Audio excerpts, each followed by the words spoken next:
Hi, I'm Tarla Cummings with Location 3 Media, and this is the first edition of This Week in Social Media. Just kind of going over the big happenings of the week across the different portals and networks and all that. So just thought we'd get right down to it. So big news, Facebook turns 5 years old this week, so they've been around for a while now, obviously growing in popularity by the day. They have 150 million users now, spending over 3 billion minutes per day on Facebook. So a lot of people now are speculating about the revenue model, or not so much now as they always are, as they are speculating with all social networks, but that's been kind of a big topic of blogs this week. They're reintroducing polls. I know they've done it before, but so advertisers can buy polls to poll users, and then that information can be shared across the user's friends. So you can see how many times your friends have used the same poll, what their answers are. So it's kind of neat. We'll see how much that catches on. Certainly an interesting interactive idea. So moving past Facebook, Google, always in the news. We actually got two things. There's the glitch heard around the world that happened on the 31st of January between 6:30 and 7:30. Any user who was searching for websites actually got the ever so popular message, this site may be harmful to your computer. So obviously that scared quite a bit of people, but we're all still alive. Nobody died from it, as far as I know. So it kind of does beg the question, how dependent are we on Google? So what kind of time will tell. Hopefully we could all live without it, I'm sure, but people have been kind of speculating on how important Google is in our lives. Another Google invention this week is Google Latitude. I downloaded it on my own computer, BlackBerry. And this shows, it's kind of like the iPhone's Looped, which it shows you can share your exact location with friends and family down to the neighborhood, city, or like within a few yards. Apparently, I am currently located at a theme park across the street, which is odd because I'm at work. But I'm sure they're still working out some glitches. The only thing I can't quite figure out is who I would ever really want to share my exact location with. And right now, the only person who knows where I am is my boss. So I'll be blocking that later. Then there is the Twitter effect, which many of you have probably heard of, the Dig effect. But this happened on February 2nd.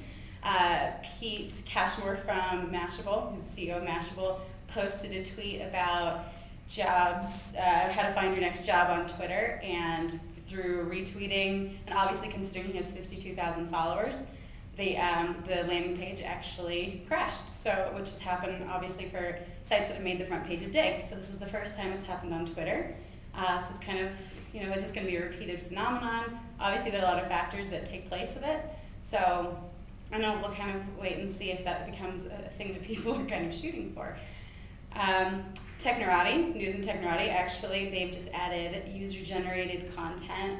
You can add tag pages depending on, topic of, like one of the samples, one was health. So there's already been 600,000 uploaded blurbs or links for health that users can now contribute to. So it's probably for the never-ending battle to stay relevant. So we'll see how Technorati plays that one out, if it really works for them. I don't know if I was uploading content and I'd make it on Technorati, but out of 600,000 posts in one topic, I don't know how often mine's going to be seen, but we'll see. MySpace removed 90,000 sexual predators this week from their database. Yay, MySpace. Then just a few little things. Meebo, if you've ever used that, it's an online IM client aggregator. They have added Facebook chat to theirs. So I actually tried it yesterday. It wasn't up yet, but supposedly it should be up any day now. And then, so kind of Twitter chatter throughout online this week. Big is obviously the Super Bowl commercials. Everyone's been talking about the poor rant by Christian Bale. It's kind of sad, but that's been huge in conversations. TED conference going on. That's been a big topic of conversation. I know one of the ads in the Super Bowl was the GoDaddy commercial, and that got a lot of controversy behind it because it was kind of done in poor taste. And one cool tool that I found, a lot of people have been talking about, is I think it's from the New York Times. Two guys created this. Well, this is just a screenshot. It's not as exciting as the real thing. but it's a tag cloud basically with all the Twitter chatter throughout the Super Bowl, so you can put it on different times. Like during the Cardinals touchdown, you could put it on and see how everybody all over the country was saying Cardinals, or then during a commercial, or if it was like during a specific commercial, they might talk about that particular advertiser. It was really cool. I played with it for like a half hour yesterday. Don't tell my boss. And then finally, I'm just going to do a little shout out to TechRigi, which is a technology that we actually use here for scraping online for conversations and mentions of our clients. And they hit 1 billion conversations pulled this week. So big news for them. They're also adding in real-time alerts, which is big. And so I'm proud because I hopefully have helped them by giving as much feedback and emailing them every day as I do. So anyway, that's kind of a general overview. This is the first one, so I plan on them continuing to grow and get a little bit better and smoother. This is my first time in front of the camera. But hopefully you guys will stay tuned. Also, underneath the blog, or underneath the video, I'm going to post all the reference material to anything I talked about. So obviously I didn't go in depth into anything. So if you want to go find out more about it, it'll have links there, those links to other links, and those links to other links. So there'll be tons of information as the web supplies. So hopefully I will see you again soon.